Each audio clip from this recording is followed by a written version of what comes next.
नमस्कार दोस्तों, स्वागत है आपका आपके अपने YouTube चैनल MP बोर्ड शिक्षा पोर्टल पर, जहां हम सरल भाषा में जटिल विषयों को समझाते हैं। आज हम जानेंगे व्यष्टि अर्थशास्त्र यानी कि माइक्रो इकोनॉमिक्स। यह प्रश्न कक्षा 12वीं के अध्याय 1 व्यष्टि अर्थशास्त्र एक परिचय सामान्य अर्थव्यवस्था से लिया गया है। तो सबसे पहले हम जानते हैं व्यष्टि अर्थशास्त्र क्या है। यह अर्थशास्त्र की वह शाखा है जो व्यक्तिगत उपभोक्ताओं, फर्मों और बाजारों के व्यवहार का अध्ययन करती है।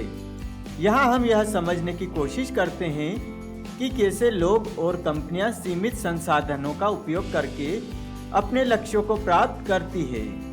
व्यष्टि अर्थशास्त्र में हम मुख्यतः 3 चीजों पर ध्यान केंद्रित करते हैं। पहला उपभोक्ता व्यवहार, दूसरा उत्पादन और लागत और तीसरा बाजार संरचना। तो हम पहले बात करते हैं उपभोक्ता व्यवहार के बारे में। उपभोक्ता व्यवहार में हम यह समझते हैं कि एक व्यक्ति क्या खरीदता है, कितना खरीदता है और क्यों खरीदता है।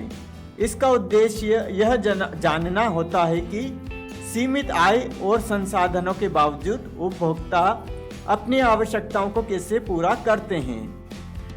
उदाहरण के लिए, जब हम बाजार में कोई उत्पाद खरीदते हैं तो हम उसकी कीमत, गुणवत्ता और अपनी आवश्यकता को ध्यान में रखते हुए फैसला करते हैं। दूसरा प्रमुख क्षेत्र है उत्पादन और लागत। यहाँ हम यह समझते हैं कि कंपनियां किस प्रकार संसाधनों का उपयोग करके वस्त्रों और सेवाओं का उत्पादन करती है और उनकी लागत को कैसे नियंत्रित करती है।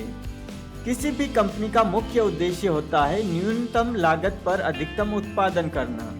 यह उत्पादन प्रक्रिया और लागत नियंत्रण की नीतियों पर निर्भर करता है। अंत में हम बाजार संरचना को समझते हैं।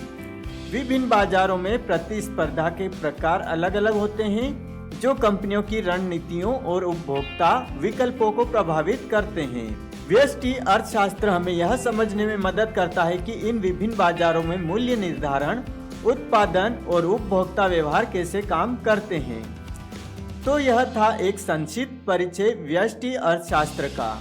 आशा है कि अब आप समझ गए होंगे कि माइक्रो इकोनॉमिक्स किसे कहते हैं और इसका महत्व क्या है। अगर आपको यह वीडियो पसंद आया हो तो लाइक और सब्सक्राइब करना न भूलें। साथ ही हमें कमेंट में बताएं कि आप किस विषय पर अगला वीडियो देखना चाहेंगे। अगली बार फिर मिलेंगे एक नए और रोचक विषय के साथ। तब तक आप सभी को धन्यवाद।